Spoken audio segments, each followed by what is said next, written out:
This is episode 59 of the Battle of Ohio podcast. It's here, guys. The Bengals and Browns' first game of the season is tomorrow. Not today, tomorrow, because like today we're recording this on Thursday, but the episode is going to come out on Saturday. So when you're hearing this, the game will be happening tomorrow, being Sunday. So today we're going to be breaking down the matchups. We're going to be talking about what each team needs to do to come away 1-0. We're going to break down what happened in the draft for the official the official podcast fantasy league that we started this week, which we started like a day before the draft. Sorry about that. I just happened to have the idea to do that like the day before we needed to draft. But we got people in it, so we're going to be covering that all season. So make sure, especially if you're in the fantasy league, keep up with the podcast so that you can hear about how your team and everybody else's team's doing. Yep. Go Browns. Go. We got two entire Browns fans in this draft. It's mostly filled with Bengals fans, just because I populated the I got a couple of my friends, and I got one Browns fan who happens to be my manager at work to do this, but the rest of the league was mostly just filled out because I went to a Bengals Facebook group and I asked if people want to join the league, and I got like 5 or 6 people that way. So that's part of the reason why it's so populated by Bengals fans. 5 or 6 people that can watch this podcast. Welcome. Well, there you go. We got new faces, new people, and we'll be shouting y'all out later on in the episode. As far as everything else goes, don't forget to keep an eye out for the first predictions episode of the season, because that'll be coming out too before Sunday. Now, obviously, you know what? Actually, let's go ahead and do this, Thomas. Currently, the Dallas Cowboys and Tampa Bay Buccaneers are playing right now. Score 0-0. Looks like Tampa Bay had a 3-and-out or something like that. I'm not entirely sure. But who do you think is going to win, Tampa Bay or Dallas? Dak Prescott's going to win the game. It's so NFL. Everybody thinks that Tampa Bay is going to win the first game of the season, and then Dak Prescott comes out and then throws for like 500 yards or something, and then Tampa Bay loses. And I don't believe me. Like, look, I'm literally watching the game right here. See, this game. Yeah. The Cowboys are definitely looking a little bit better than the Buccaneers looked on their. All I'm saying is we're gonna Cowboys gonna win the first game. Well, I'm gonna go ahead and start the season off disagreeing with you. I think the Buccaneers are going to turn it around. Tom Brady is going to get the win in Week 1, and I'm not sure how on earth they gave the Cowboys that first down. If the refs keep doing that, maybe the Cowboys will win. But just for the sake of being different, I'm going to pick the Buccaneers on this one. So anyway, that's a little bit of a preview for the predictions episode that we do every single week. So keep an eye out for the rest of the predictions after this. And we went ahead and did that now because we kind of have to. Otherwise, that one wasn't going to count. Yeah, we had to get that one. Yeah. Now, I will say Thomas kicked my ass in the regular season last year, so I'm trying to get off to a fresh start this year. Finally, the Steelers may have got T.J. Watt back in the fold, but it won't make a difference because it won't make a difference to how bad they'll be this year. Because why, Thomas? Because Steelers still indeed suck. Steelers still suck. That's right. What's up, Pittsburgh? Welcome to the Battle of Ohio podcast, where we follow the revival of the historic rivalry between the Cincinnati Bengals and the Cleveland Browns.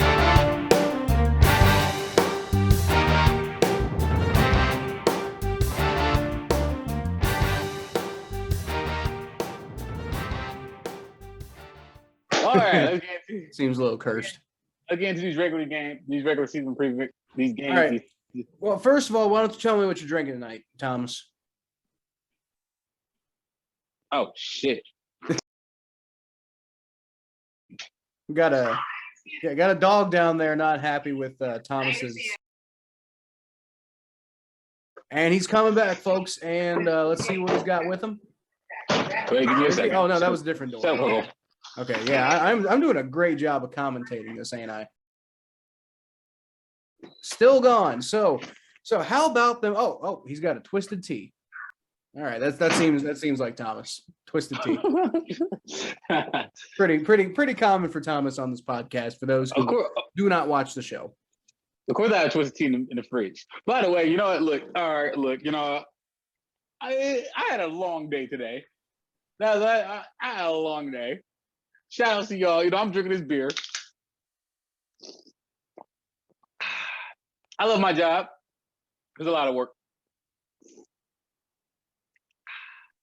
So this one is for all of y'all who love your job, but it's a lot of work. Oh my God. This podcast is a lot of work. What are you drinking, Kyle?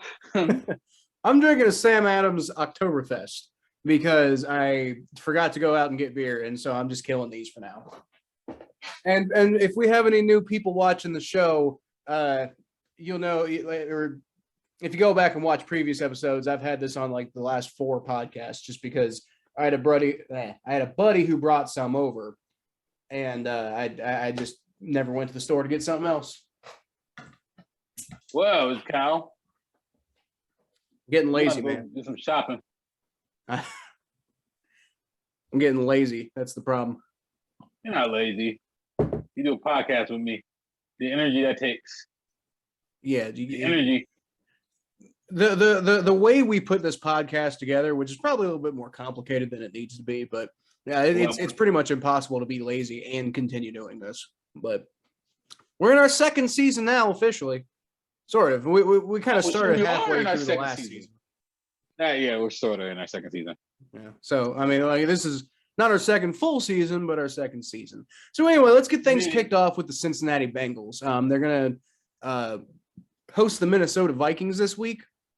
Mm-hmm. They're going to have their former defensive coordinator, who's probably the best defensive coordinator in this team's history, Mike Zimmer, has been the head coach in Minnesota for a while now, and he's going to be coming to town. Mm-hmm. I'll be honest with you, though, I am a little bit more focused on that offense. Weirdly enough, with a Mike Zimmer coach team, I really don't see a whole lot of reason to be too worried about that defense, especially with Anthony Barr potentially not practicing, potentially not playing. This is Thursday, so we don't know what the final injury report is going to look like, but it sounds like Anthony Barr might miss the game. And if he does miss the game, that could be not so good for Minnesota's defense. You still got Danielle Hunter, who could, generate a pretty good pass rush. But as we saw last year with the Bengals and Carl Lawson, if you just got one guy who can generate a good pass rush, that's not going to be good. It's not really going to be very effective. So I'm more interested in what the Vikings offense is going to do, because you got Dalvin Cook, one of the best running backs in the NFL. You got Kirk Cousins, who, for all of his flaws, he is also a very talented quarterback who can do a lot of cool stuff. He threw for over 4,000 passing yards and 35 touchdowns last year. So, I mean, he's not a scrub. People sometimes treat him like a scrub, but I think that's partially because he got a little overpaid and he has a tendency to like Andy Dalton in the spotlight. Okay. And then on top of that, you got, Justin Jefferson at wide receiver and Adam Thielen at wide receiver. Justin Jefferson, notably a former target of Joe Burrow's in college at LSU, helped him win a national championship. Came to the Minnesota Vikings last year and had an absolute breakout rookie season, looked like the steal of the draft. Although I think it is worth noting that Justin Jefferson didn't exactly have the best start to like when he started in camp and everything like that. He was looking not so good. As I understand, he was having a few drop issues, not quite the same thing that Lamar Chase is going through, but he lost his job to a guy who's not even on the team right now. I think his name is BC Johnson. So that is just a little bit of a preview of the Minnesota Vikings offense, who I think is going to be the Bengals defense has looked really good in the preseason and in camp. So my thought process here is like, if this defense can show up against the Minnesota Vikings offense, that could really kind of, I think, highlight whether or not this defense truly is improved or not. That's what I'm personally really most interested to see. Also, I want to see Joe Burrow and Jamar Chase like do their thing, but in particular, I'm really interested to see what this defense can do against the Minnesota Vikings offense. I think that this is a very adequate test for the Bengals. I think that this is a very good test. I mean, you got what's his name? John Jeffries, I think his name. What's the receiver name for the Justin Jefferson? Minnesota Vikings? Yeah, he's good. And then you got Adam Thielen, Cousins, like you said. And so they have weapons on that team, but then also at the same time, you feel like Kirk Cousins haven't really taken a step forward since going to Minnesota, and he's a very beatable quarterback. It's a very beatable team. Dalvin Cook is obviously the thing that scares y'all the most about this team, and he is probably one of the best running backs in the league. That kid is just phenomenal. He probably still got a few more good years left in him. And so he's just gonna go insane on he's probably just gonna go insane. Like, he had back-to-back last year he had 1,500 rushing yards. That's really freaking good. 16 touchdowns. So he's definitely gonna have a good game. Especially in the middle of his prime. Definitely gonna have a good game. That running game is gonna be there. But for me, for Minnesota, is I don't think that their passing game is as deadly as it seemed. If I'm being honest. Like that their passing game is very beatable. So I feel as long as you guys have, like I said before, just have an average defense. Average defense. Keep the defense just average. Just play average against Minnesota. I'm not worried about the Minnesota's offense. I'm not. Well, the only thing that scares me is the running, because Kirk Cousins don't scare me. For me, well, sort of. I don't know. Like Kirk Cousins himself doesn't scare me, but Kirk Cousins plus all those weapons kind of makes me think like, man, supposedly the Bengals secondary's improved. Let's see. I think this is a good test. But what I really think is a good test is how they do against Dalvin Cook. Because like you said, he's one of the best running backs in the NFL. He might be. Is he older than Nick Chubb, or is Nick Chubb older than him? He's older than Nick Chubb. I think he's the best running back in the I think he's the best running back in the he's only 26 though. I think he might be the best like pure running back in the NFC. I think Alvin Kamara is the best running back overall in the NFC. But Dalvin Cook might be the best pure runner. This will sound crazy. Well, I'd take Dalvin Cook and Alvin Kamara over Christian McCaffrey.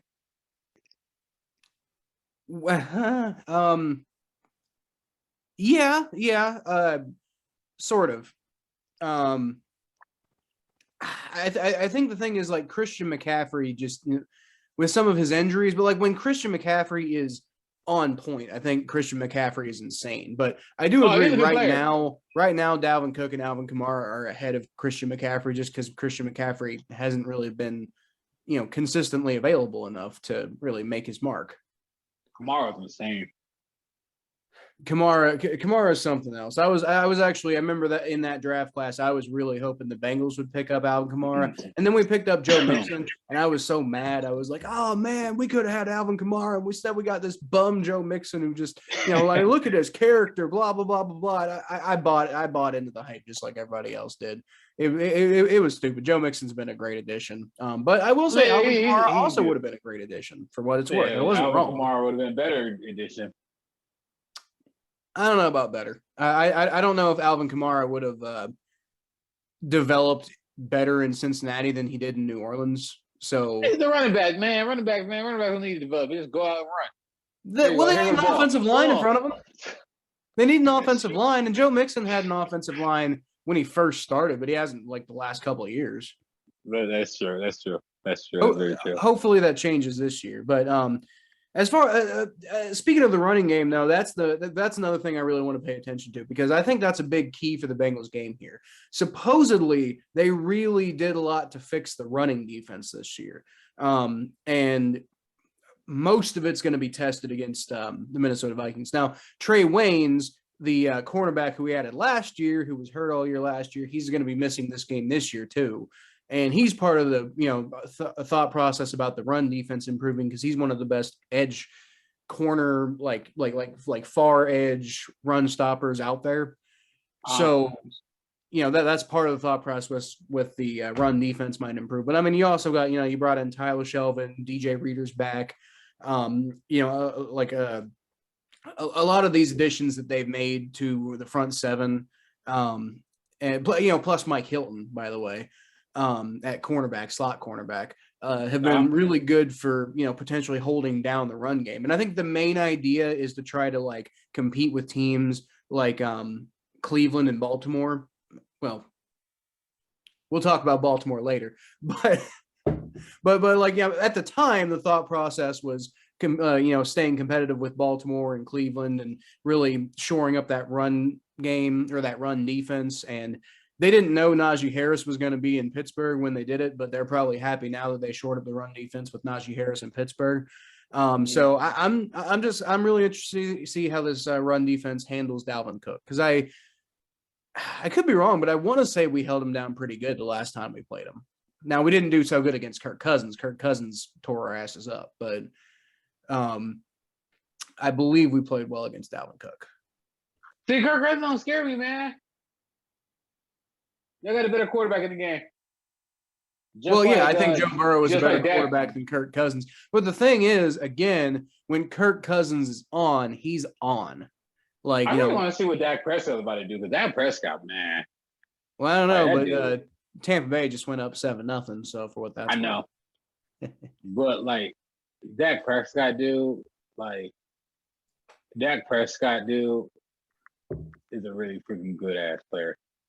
I don't think people really realize how freaking good Dak Prescott is on the low.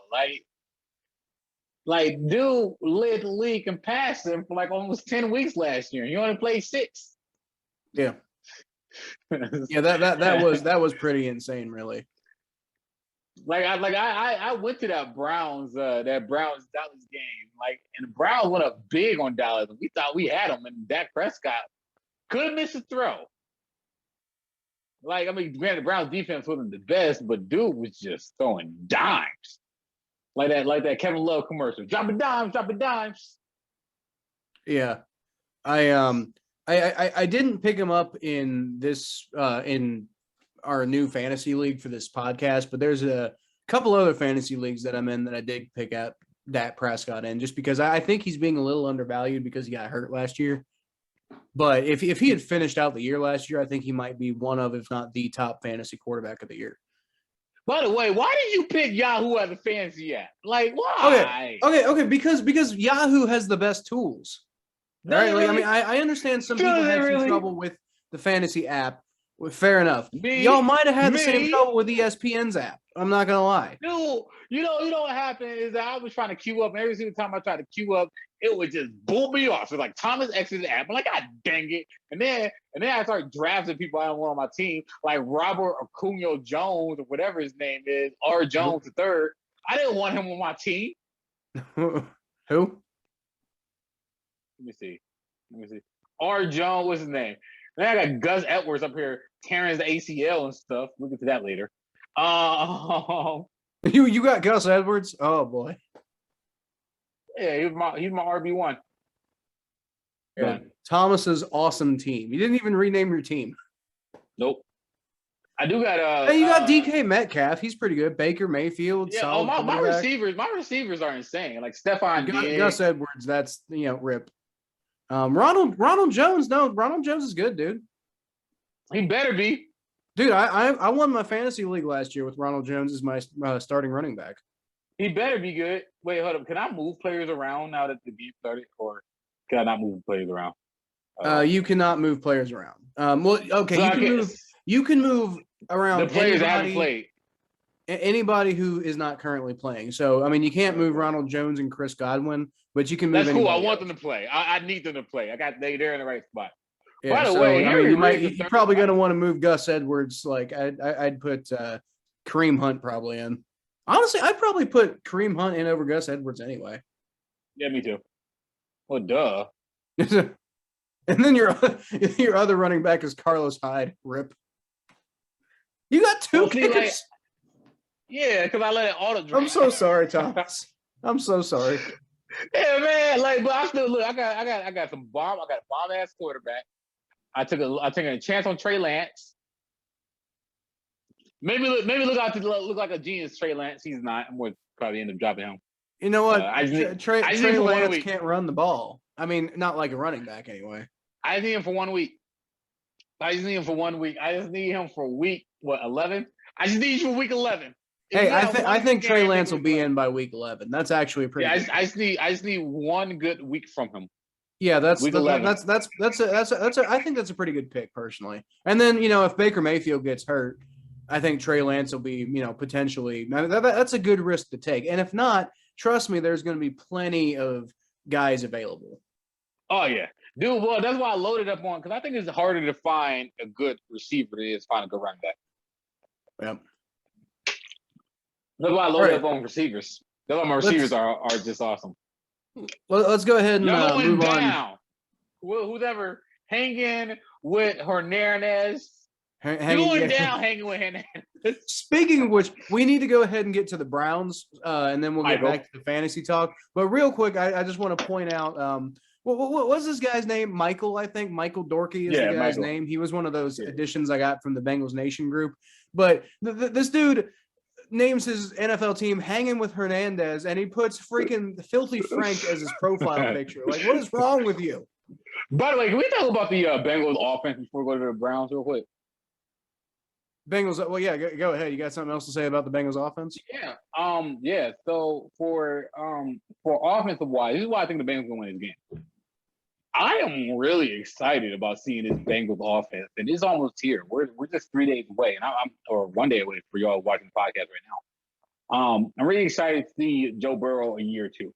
This is year 2 for Joe Burrow. He's been introduced to the league better than anybody else can be introduced to the league. He got literally blasted his first year. How you just tell somebody, just don't dip your toe in the water, just jump in the water. Well, he just jumped in that water. Yeah. But with that said, though, Joe Burrow, he looked good last year. He looked really good last year. He don't think just because he didn't play doesn't mean he didn't get any experience last year, because he was in the NFL. He was in the locker room. He was learning plays. He was learning the system. He got an idea of it. He watched it. He's seen it, and now he's back. He's gonna be fine.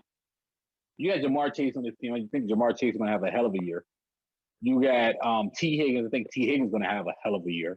His offense is going to be really freaking good. And Joe Mixon, for once, he probably won't feel like he has to do everything himself. You got a lot of weapons on his offense, man. And with the Ravens looking like the way they are, and still looking like the way they are, I am really excited about this Bengals team, because it's going to be a 2-horse race in the AFC North. It's going to be the Browns and the Bengals. Yep.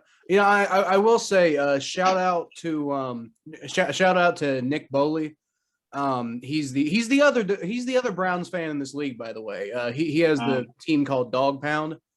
And shout out to him for picking up Jamar Chase in the draft. I think that's a really good pick, because I really, really think, like, once Jamar Chase gets going, he's going to show everybody why the Bengals drafted him number 5 overall.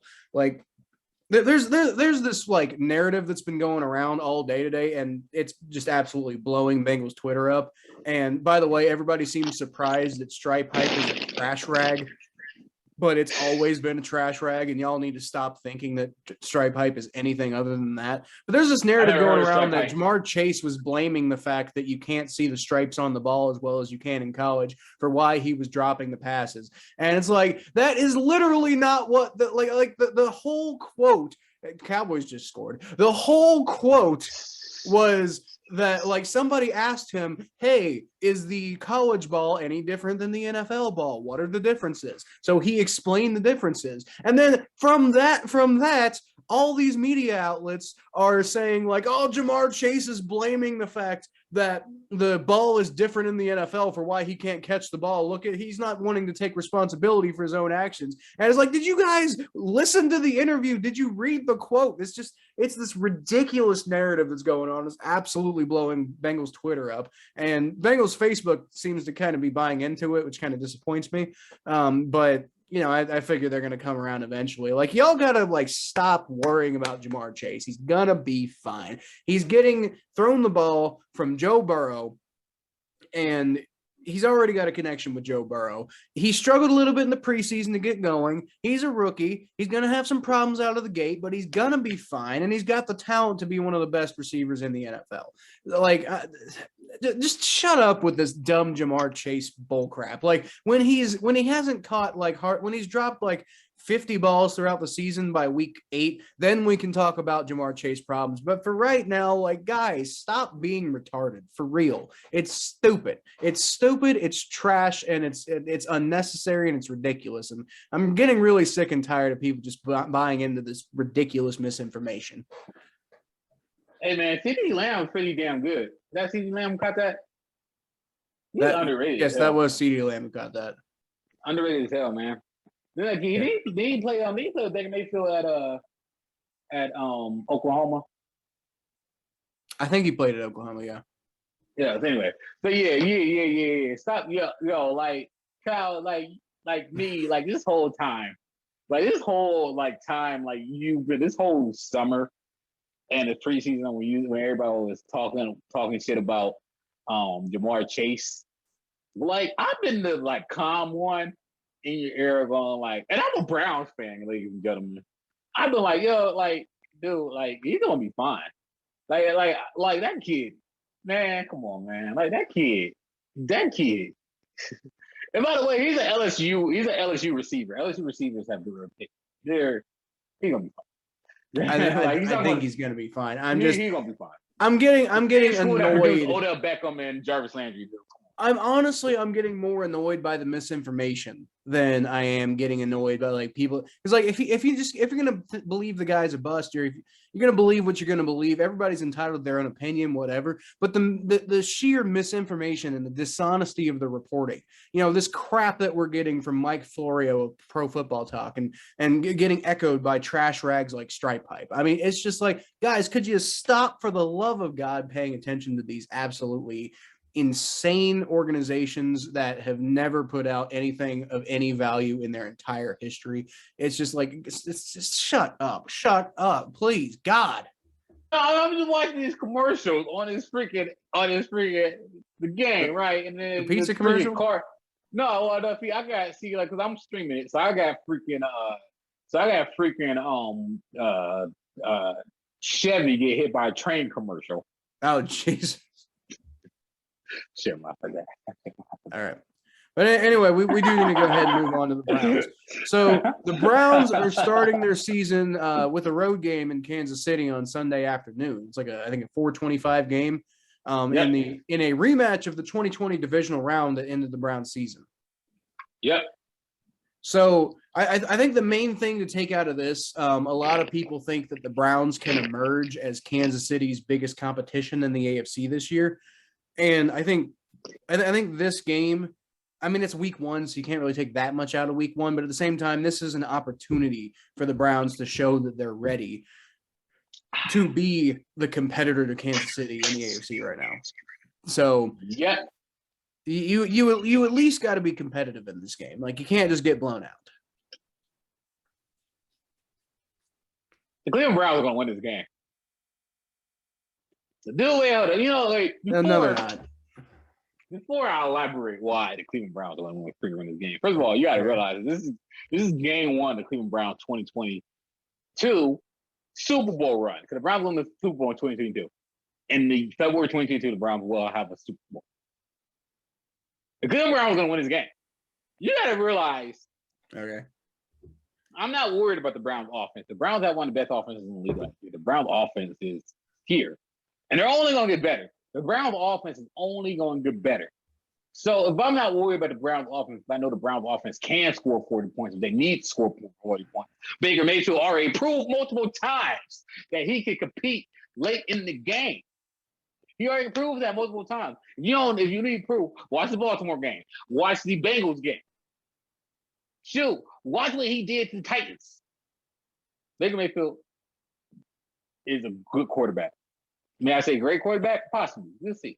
You got to take the next step. I don't think Baker Mayfield's quite hasn't yet shown that he's a great quarterback. I do think he has it in him. I do think he can show it this year. He just hasn't. I don't think that we've seen Baker Mayfield's best yet.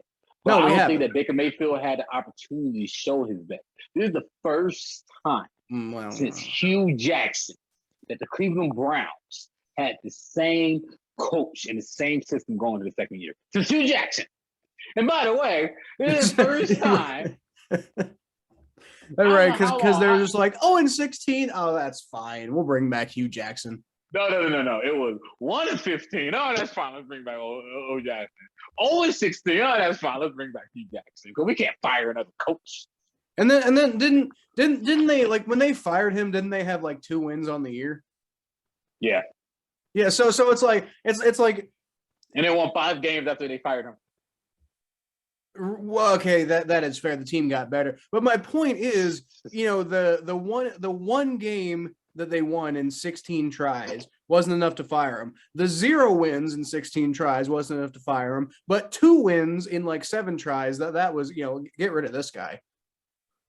Like, look, I'm not saying Hugh Jackson didn't need to go. I'm just saying, like, your standards here are a little inconsistent. Like, he did much better than he had done the 2 previous years, the year he got fired.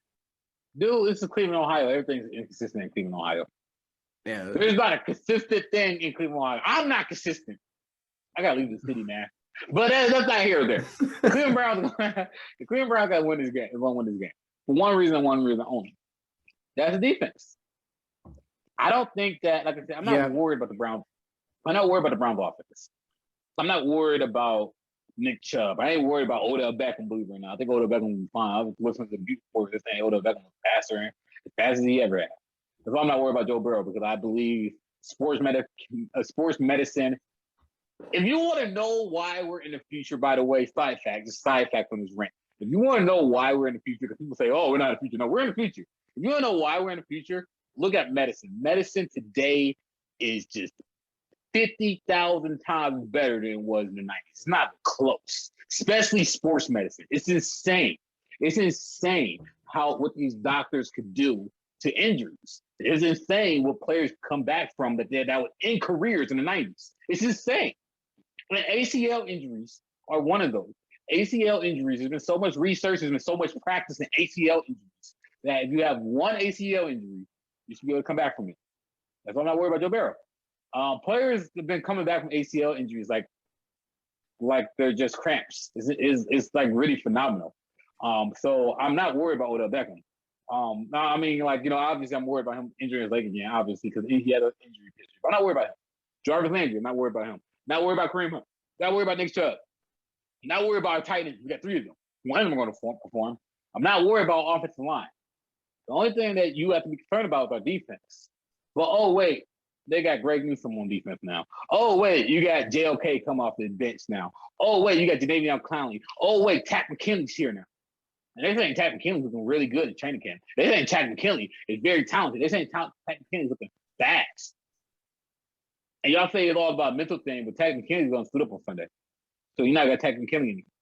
You got this Jordan Elliott kid. And that D-line is the only thing to be concerned about, because that D-line is like, we'll see what Jadeveon Clowney does. As long as Jadeveon Clowney, he's a little sick right now. Get better soon. Get better by Sunday. He's expected to play on Sunday, but he's just being cautious with him. You got Greg Newsome now on the cornerback on the other side with Denzel Ward. Greedy Williams, he lost his job, but Greedy Williams, he's going to be a utility player. Like, Greedy Williams, your backup. Then you got freaking John Johnson, Troy Hill coming in that defense. Oh, let's not forget Rodney Harris. Rodney Harris is one of my favorite corners because he's such a smooth player. Oh, yeah. Rodney, yeah, absolutely. The Browns are loaded on this defense. I will say. Sneaky good. It's sneaky good. They're ready. Kind of like you, I felt like their defense needed a little bit of a shout out. But also I think you need to keep a close eye on this defense, because the biggest thing is the fact there's just so many new pieces. Now, I mean, there needed to be a lot of new pieces because that defense was kind of up and down last year, and you need to get a little bit more, I think, firepower on this defense to really to really turn in a true title contender. But it's just like, what exactly are we going to see from the Browns defense? And I'm a little kind of concerned a little bit about, the middle of the defense, the linebackers. Because I mean, Jeremiah Owusu-Koramoah looked great in the preseason, but he's not, according to the depth chart that I saw, he's not even starting. No, he's not starting. But this brings up my second point to why I think the Browns will win this game. Kansas City have what, three rookie offensive linemen coming in this game, if I'm not mistaken. They have how many? What? 3 rookie offensive linemen coming into the game. Rookies? If I'm not mistaken. I don't know about that. Maybe. Well, I'm not fully confident in the Kansas City offensive line. I know they did stuff to try and improve it, but I think that Myles Garrett is going to have a game. I think Myles Garrett is going to eat. And I think one of the things that helped Myles Garrett have the game that he's going to have is the fact that you have the fact that he has so much help in the secondary. Myles Garrett never had this much help in the secondary, which means that they're going to give him more time to get to the quarterback, and that's going to help out. That Kansas City offense don't scare me as much as it did in year past. Don't get me wrong. Patrick Mahomes is the best quarterback in the league. I'm not going to say anything against saying Patrick Mahomes is the best quarterback in the league. He is the best quarterback in the league. Tyreek Hill, bona fide baller, faster than anybody else. Like, you can't be faster than him. And then you get the best tight end in the league. But that running back, Clyde Edwards-Helaire, he's okay. He's okay. I mean, he has flair, he has flashes here and there. But let's be real, he's okay. He don't scare me. He doesn't scare me. Maybe I'm just talking mad smack because I'm a Browns fan. But then you lose Sammy Watkins, and you forget how good Sammy Watkins was for this team. Sammy Watkins is really good. You take him off, and somebody take off the who was taking off the pressure off Tyreek Hill. They have one less good receiver. I don't know, man. I really like our chances here. I really like his chances because I don't think Patrick Mahomes is going to be able to pass like he did last year against I wouldn't. I wouldn't say that. Oh, he's still going to have 300 yards and probably 4 or 5 touchdowns. But we're going to get that stop that we needed. It's going to be 45-40 or something like that. But the Browns going to win this game. So to answer your question or what you were trying to say about the Chiefs' offensive line, you do have a lot of new additions. That's a big thing. You got, I think every other than like their right tackle is a guy returning from last year, but other than that, it's all new additions. There's 2 rookies, not 3 rookies. Trey Smith and Creed Humphrey at center and right guard. You also have, like I said, you got Joe Tooney, who's being brought in. He's not he was not previously part of the Chiefs offensive line. You've also got Lucas Niang, who is returning. He's their starting right tackle. Now, Lucas Niang is a second-year player. He was a rookie last year. And then you've also got Orlando Brown, who the Chiefs spent their first-round draft pick on. But he's not a rookie. He's, just he's brought in with a draft pick, but I wouldn't call him a rookie. So not 3 rookies, but 4 new players on the line. But 2 rookies, and the 5th player, 2 rookies though, right? 2 rookies, yeah. 4 new players, and the 5th player is almost new. So yeah, that offensive line, it is going to be interesting to see how they gel right away. I like our chances here. Kyle, I don't know what it is, man. Look, I like the Browns' chances too. I'm not saying the Browns have no chance to win this game.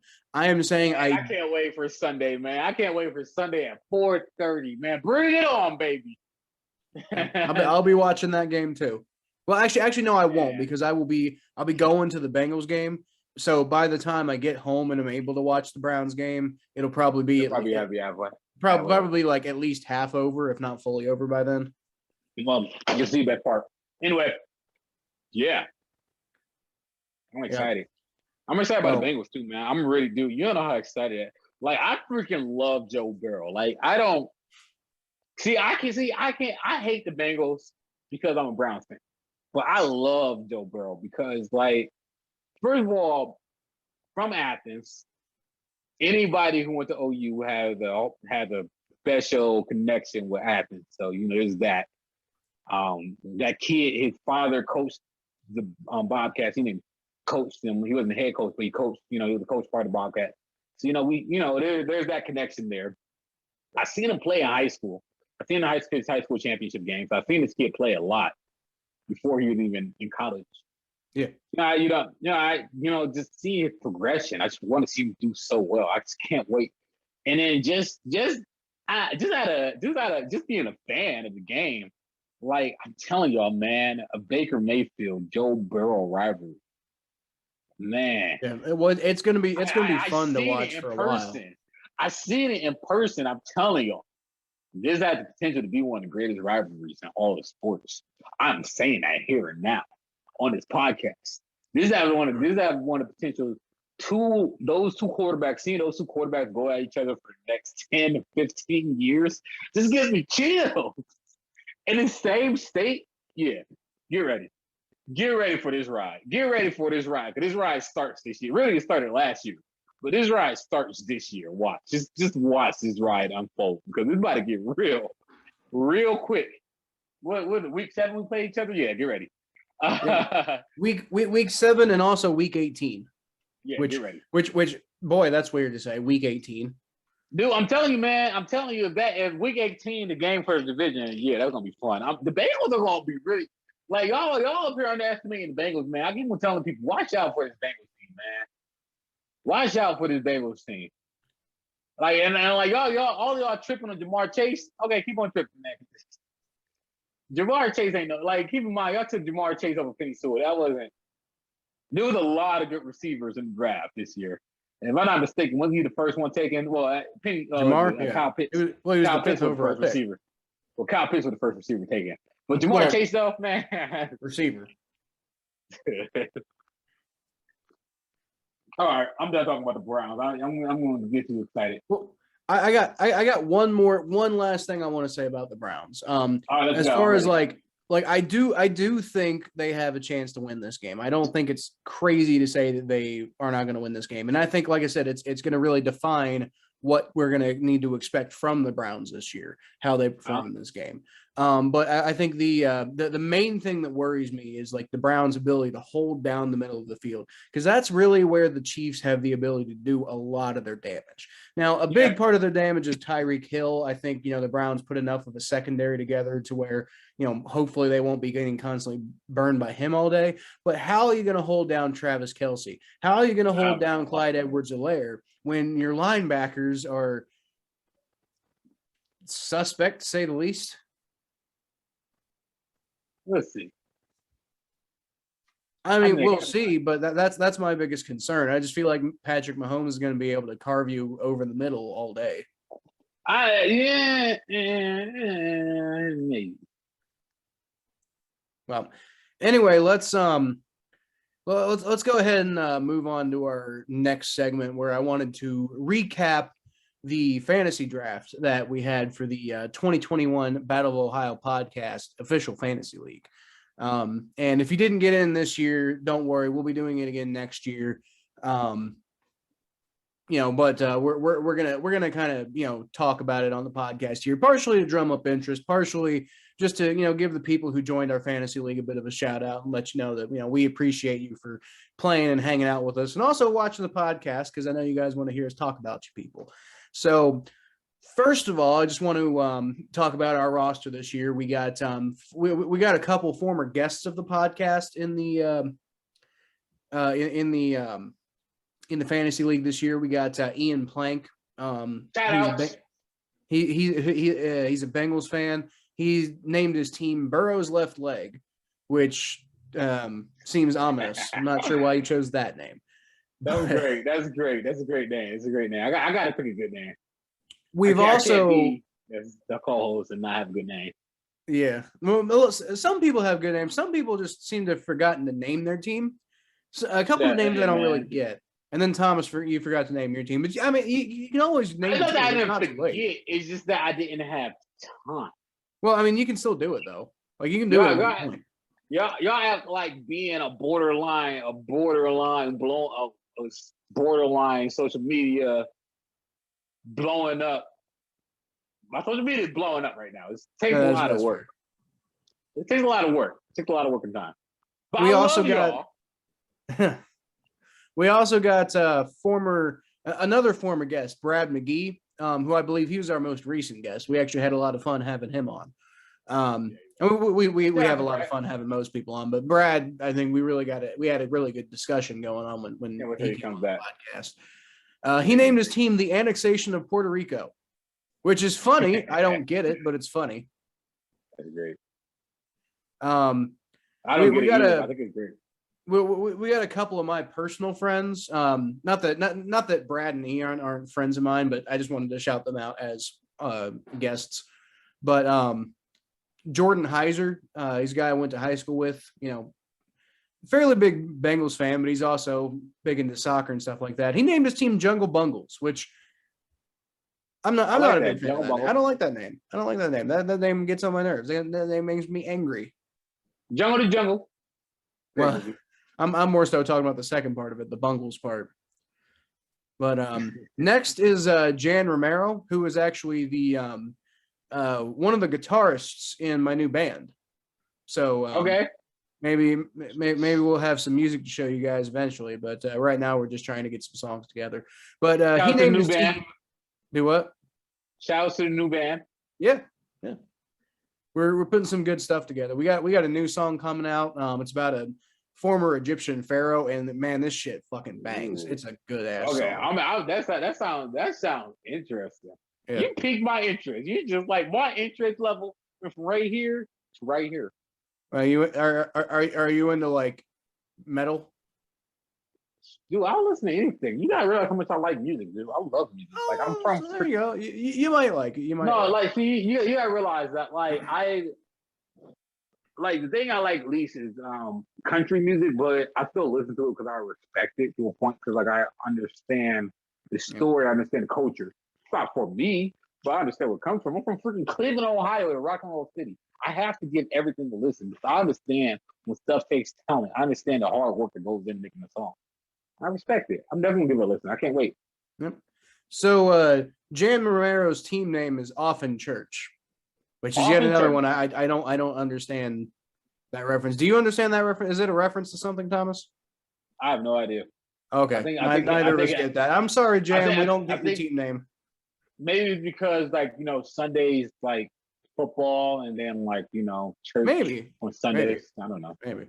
I don't know. We got Debbie Morgan, who is a former coworker of mine and a Michigan fan, which I just wanted to point that out because I like to talk trash about Ohio State on this podcast. So we don't like Ohio State. Go Blue. Go Bobcats. Well, go Bobcats in particular. Yeah, go Bobcats, but go Michigan. Anyway, her team's name is Debbie's Unmatched Team because I guess she also didn't rename her team. So you might want to rename your team name, Debbie, unless you just really like that name. I don't know. Like I said earlier, Nick Bowley, he's a current coworker of mine, and he named his team Dog Pound.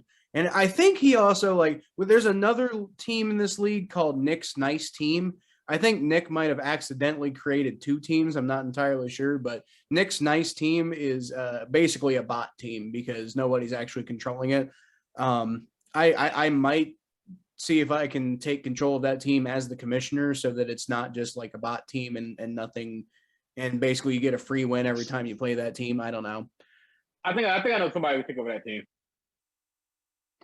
Well, yeah, I should be able to give somebody that team. So yeah, we'll figure it out. We'll figure out somebody. Yeah, we'll figure it out. We got some, and then so those are all people who are probably at least aware of the podcast, if not active listeners themselves. But we do have some newcomers who I want to shout them out too. So we got Cameron Matthew, who named his team Renegades. He's from the Bengals Nation group that I mentioned. Actually, I think all of these guys are from the Bengals Nation, except for one guy. Most of these guys are from the Bengals Nation group.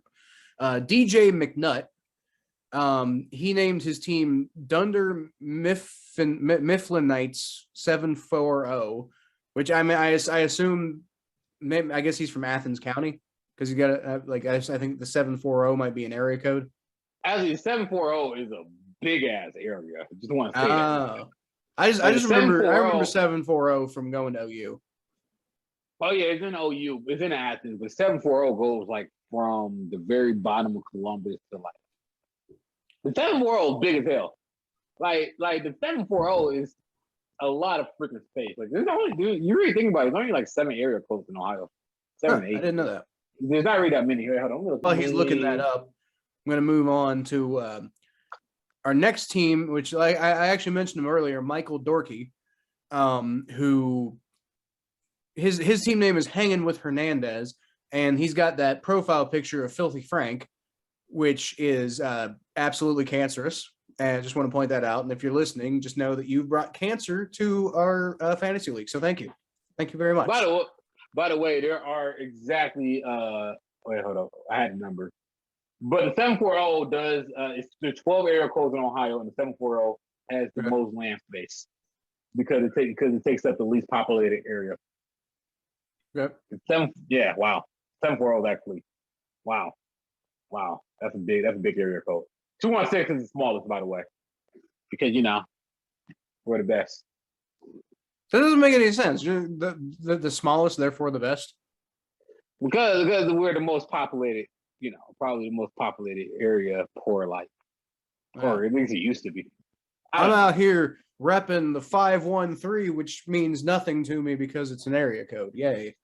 By the way, guys, put 6 times 6 times 6. Guess what number you get? 6 times 6 times 6? Mm-hmm. What's that? 216. Wow, Cleveland's cursed. That's funny. So, moving on, Michael Dorkey, I guess he invited, I think his brother, whose name is John. So I'm assuming his brother's name is John Dorkey. What up, John Dorkey? He named his team Nobody's Perfect, which is actually that I've used that name before in a fantasy league, and I think I won my fantasy league with that name. So hopefully he picked a good one. From what I understand, John Dorkey is a Saints fan, so we actually have a non-Bengals or Browns fan in this league, which seems weird. He probably loved this. He probably loved the Alvin Kamara. Yeah, well, yeah, he'll probably appreciate the Alvin Kamara talk we had earlier, but the rest of it, I feel like he'll be probably pretty bored with this podcast. Finally, we got Christopher Deaton, who named his team All About That Bosa, which I guess makes me think he's probably an Ohio State fan. I don't know. Hey, man, you gonna hate us, man. You suck, Ohio State. Yeah, fuck Ohio State. Yeah, watch them lose. Who they playing this week? Who they playing this week? No, Oregon? Yeah, you might get smoked by Oregon. It's not going to age well. I don't know about getting smoked by Oregon. You're not going to get smoked by Oregon. Oregon sucks. Probably. Oregon sucks. Yeah. So, one thing part of the reason I picked Yahoo Fantasy is because I feel like Yahoo has the best tools for doing a fantasy league. And not to mention it gives the commissioner the most power to actually be able to control the fantasy league. I really don't like the way that ESPN's so fucking glitchy and buggy. I don't like it. And then NFL.com is just so simplified. I personally, I think Yahoo has the best format. I'm sorry if people had some issues with the app itself. Thomas, I think there was actually another person who told me that they had some issues with the app. So I apologize if that didn't work out well. But, going throughout the league, Yahoo should give you the best tools to actually make the best decisions you can about your fantasy team. So they actually give you grades for how each team performed in the draft, which I found pretty interesting. And who actually got the best grade, by the way, Thomas, on their draft? Oh, yeah, you're damn right. It was the bot. Of course. The bot.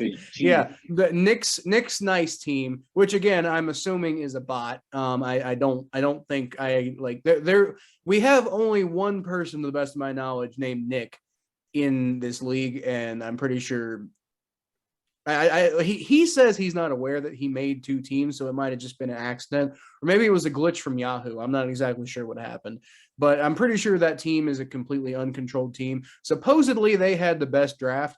But honestly, I went through and I looked at the bot's roster, and I'm not particularly excited by anybody on the squad. They do have Dak Prescott, which we were just talking up earlier. They got him in the 6th round, so that's a pretty good pick. But other than that, I'm just not really feeling this roster. It's a lot of basic picks that seem like would work as far as like in relation to ADP, and because he's doing all auto picks, then it's just going to pick what it feels is the best player available, and then it's going to grade it well because of that. But I don't know. I don't think it's I don't think it's a particularly great draft pick. But I did get the second best grade. So out of all of the actual humans who drafted, I did get the best grade. I got a B+. So I gotta be honest. take that, fine. y'all. Yeah, I'm in the middle most pack. everybody scored around like the BC range. Only Renegades ended up with a D+, which, by the way, I just want to point out to Cameron Matthew, who is the owner of the Renegades team. I've had a D+ many times in my grades for Yahoo, and I've won quite a few fantasy leagues on Yahoo. So just because you got a D+ doesn't mean really a hill of beans, honestly. I think you could actually probably have a pretty good season. He's got Patrick Mahomes. It's all about those transactions, man. It's all about them transactions. I think the big thing that that Yahoo was kind of like wondering about, well, two things really. First of all, he's taking a flyer on Kyle Pitts as a starting tight end, which could pay dividends. It could be a really good pick, but we don't know yet because Kyle Pitts is a rookie. The other thing is, like, bro, like I'm really not trying to hate, because I'm over here talking about how this guy is like, a giant sleeper, and he's awesome, and it's going to be great if you pick him up in your fantasy league. But you took Evan McPherson in the 7th round. Like, come on. Like when I'm saying Evan McPherson is a steal, I mean you can get him at the tail end of the fantasy draft, because nobody you can get him after the draft. And then had the audacity to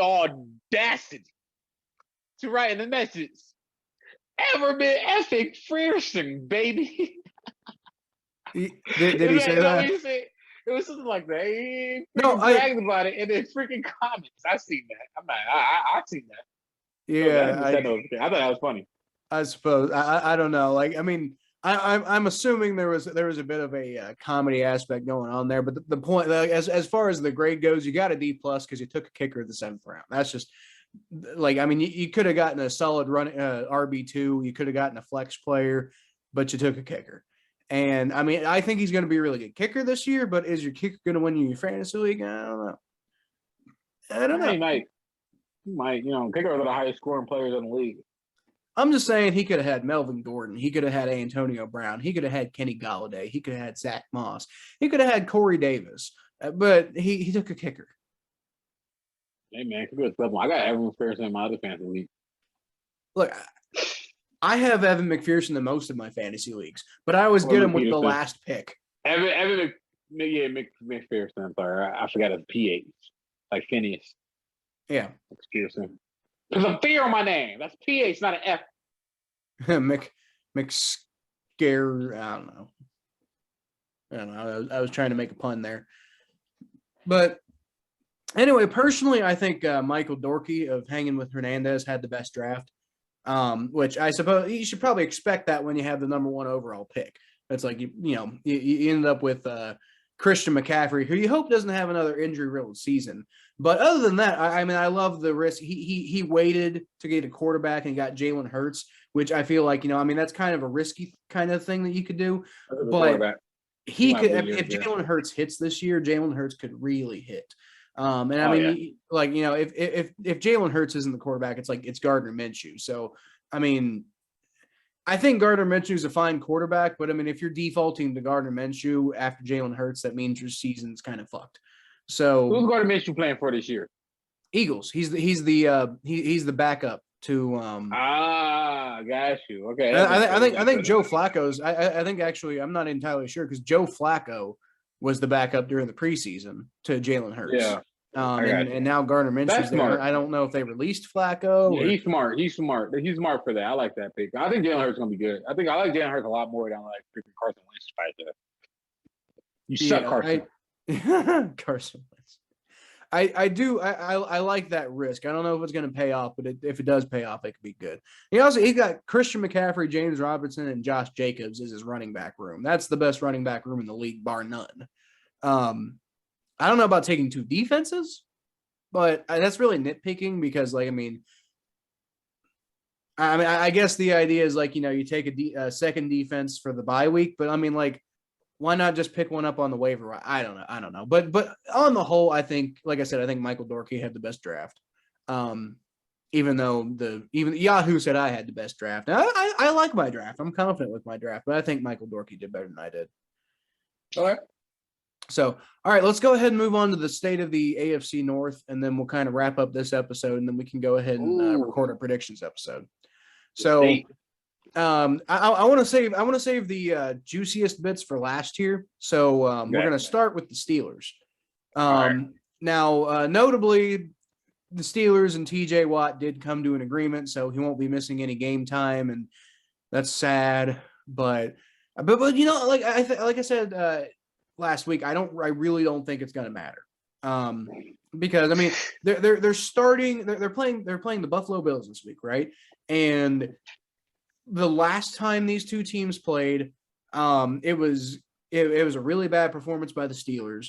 It was part of that like end of the year slide that they had. Well, skid, I think it's more like it. The end of the year skid they had. Ben Roethlisberger showed his age. He threw he threw 27 completions on 37 attempts for 187 yards. 187 yards, 2 touchdowns, 2 interceptions. They did basically nothing in the running game, which was 47 yards and 17 carries. And since then, this was a bad performance by the Steelers. And since then, the Steelers have done absolutely nothing but decline. They haven't gotten better. They've just gotten worse. That's just all they've done so far. Did you hear Ben Roethlisberger yesterday before TJ Watt signed that contract? He was like, I've taken less money so people like TJ Watt could get signed. Right. He's being salty about it. You didn't take less money so TJ Watt could get signed. You took less money because you trash. Holy shit, the Cowboys kicker just missed like a 30-yard I know. field goal. I know. That's why I said. That's why I meant. Is that Randy Bullock I see? I don't know who he is. Having calf cramps? It's so hard to find a good kicker in the league now. Oh my Kickers are so hard to find. Yeah, unless you draft Evan McPherson. Man. Well, like kickers used to be really good. Like why are kickers getting worse? It's not like the field has changed or anything. The only difference is extra points have changed, but like why general kicks have gotten worse? But like kickers just getting worse, man. Kickers used to be automatic from 30 and close. Like kickers getting worse. Maybe I'm wrong. Maybe I'm just looking too much into it, but it just feels like kickers just got worse. Anyway, like I said, the Steelers have done nothing but decline, and the Bills have done nothing but improve. So, again, we're not doing predictions right now. We'll do that here in a few minutes. But what do you think is going to happen? Are the Steelers really going to come out and beat the Bills, who are supposed to be like, they're the ones who are supposed to be Kansas City's biggest competition in the AFC, and potentially it could be the Browns, but I think the Browns would be the underdogs to Buffalo. And so, do we really think that the Steelers, who have gotten worse since the Bills crushed them last time, are going to beat them? No, it's not going to happen. The Steelers, we'll talk about this on the predictions episode, but the point being that the Steelers, I just do not think are in a good position to win this game, and they're going to get off on a bad start, and it's just going to stay bad all year. Yep. Completely agree. I completely agree with that. The Steelers aren't going to do anything. Ben Roethlisberger will get hit for the first time in his career. He's going to feel it. He's going to feel that first hit. He's going to get hit this game. Yeah. Hey, man, and then he's going to play scared the rest of the year, I think. I just don't think the Steelers just going to get smoked. I think this week for sure, I think they're just going to get completely destroyed. And then the culture. They were talking about this on the radio. Anthony Lima said this on the radio. He was like, man, because they were talking about the drama that surrounds the Steelers. And Anthony Lima was like, dude, the Steelers always had this drama. They've been having this drama for the last 10 years. Yeah, It's for just sure. that it's going to catch up to you. It's going to catch up to y'all. It caught to the Cavaliers. You know what I mean? Like, you know, you're going to have drama in sports for so long. You're going to have all this dysfunction for so long before it catch up to you. We have drama like this, and then like just players and coaches going behind each other's back and saying these things and stuff. Like, it's just ridiculous. It looked like a fumble. I think Tampa Bay just might have fumbled the ball. Did he fumble? I think he might have. Oh, shit. Yeah. Anyway, like, it just looked like it's the beginning of the end for the Steelers. I just can't wait for it. I just hope the Steelers. I'm just praying for. I just hope the Steelers have the worst possible season they could ever have in their entire life. I hope Steelers fans suffer this year while they watch the Browns and the Bengals just I agree. go ham on them this year. I absolutely agree. That'd So, be great. Y'all suck, Pittsburgh. yeah. The Steelers still suck. That is the motto of the show, and it always will be. The Baltimore Ravens. Oh man. Man. Boy. Okay, so first of all, they're traveling to Las Vegas to play the first ever meaningful game in Allegiant Stadium against the Raiders. Oh man, the Ravens. Right before we started recording this a couple hours before we started recording this podcast, it was announced that Ravens running back Gus Edwards is out for the year with a torn ACL. Yep. And he is joining Ravens running back J.K. Dobbins, who also has a torn ACL, and Ravens running back Justice Hill, who has a torn Achilles. All of three of which are out for the year. So the entire running room that the Ravens went into the year with is completely lost for the entire year now. You got they signed Devontae Freeman, and I think on the last episode we mentioned that they did sign Le'Veon Bell. So your running room is now going to be Le'Veon Bell, Devontae Freeman, and Tyson Williams. And now, okay, so Le'Veon Bell and Devontae Freeman are both very good players, but they're also brand new in the system, and they've both kind of had their struggles over the last few years. So my question here is, like, are the Ravens going to be as potent on the ground as they need to be? I mean, you still got Lamar Jackson. That's in fairness. You know, Lamar Jackson can run the ball. He absolutely can. But he's going to be really forced to be a great passer this year, and he just isn't.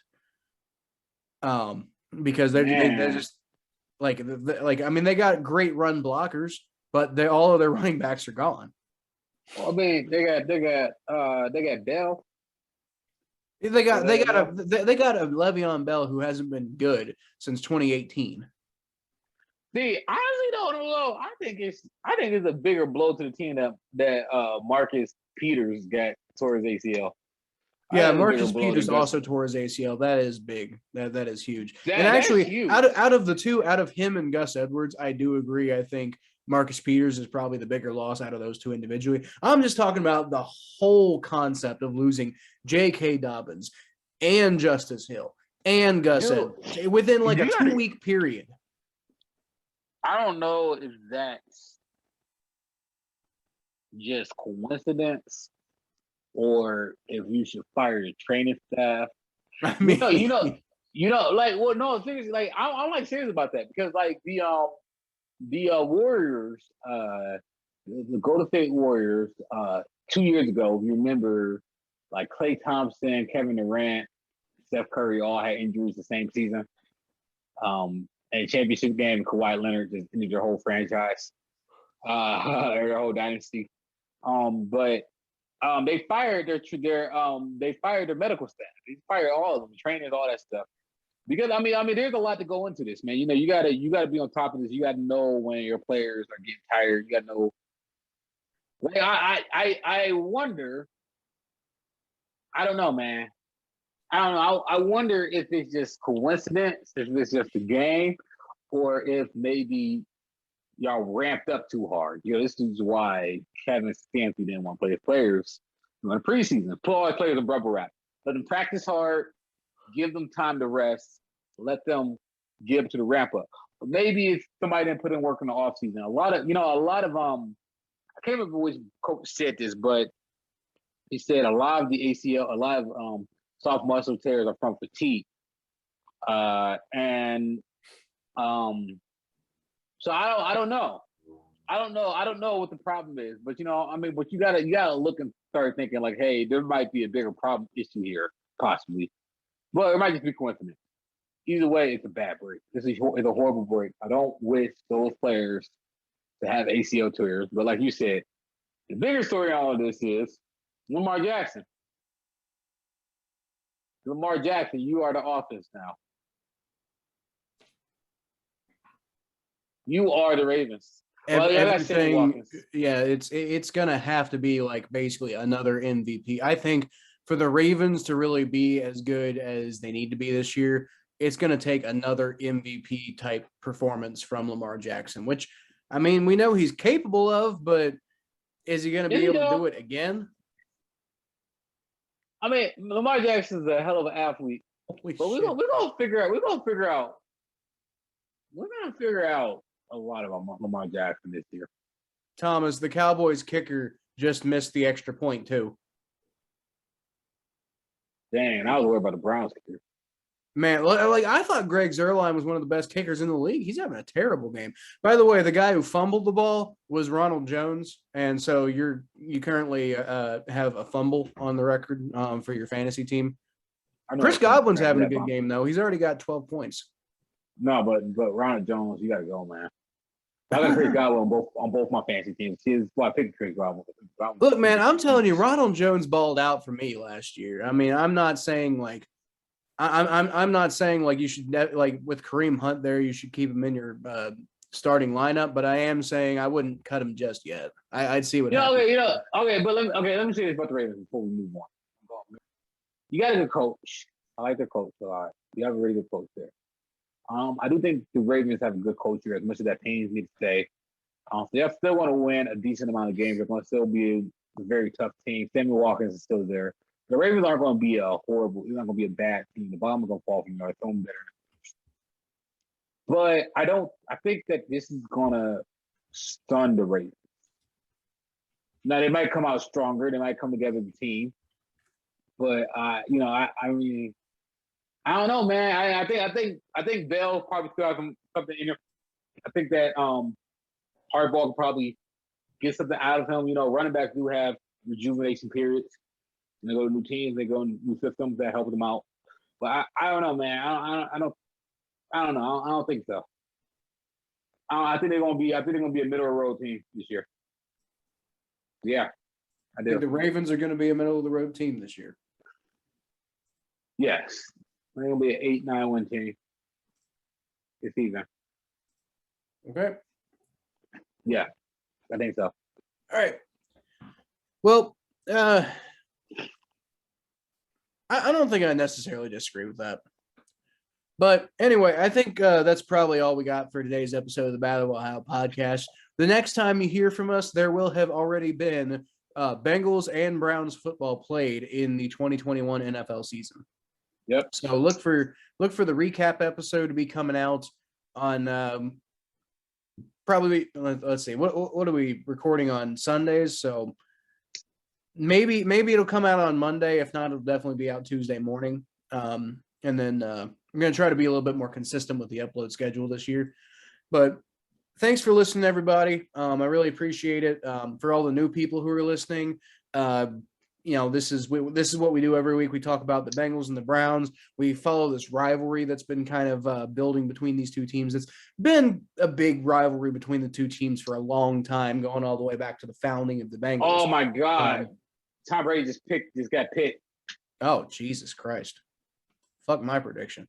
So anyway, we follow this rivalry that's really been building ever since the Bengals were founded in 1968. But it was, it goes beyond that, from like when Paul Brown got fired from the Browns, and, going from beyond that when he founded the Browns or helped found the Browns. And it's, and now we think that, this new era, this Baker Mayfield, Joe Burrow era could really kind of be like the resurgence of these two teams being like, a great power in the AFC. And it's going to be really fun watching this rivalry kind of unfold over the next couple of years. And so that's kind of what we try to capture in this podcast, that and kind of like, the very basic visceral kind of fan reactions you get from a lot of this stuff. So anyway, thanks for listening, everybody. If you want to follow more of what I do, you can follow me at Kyle Phelps 92 on Twitter or facebook.com/the Phelps. Or you can follow Thomas at T_star94 on Twitter and Instagram. And he's got a YouTube page called the Thomas J Network. The TJS. Yeah. So definitely give all that stuff a look, and look out for the predictions episode, which should be coming out pretty soon, or might already be out by the time you're watching this. So thanks for listening, everybody, and Hoo Day. Go Browns.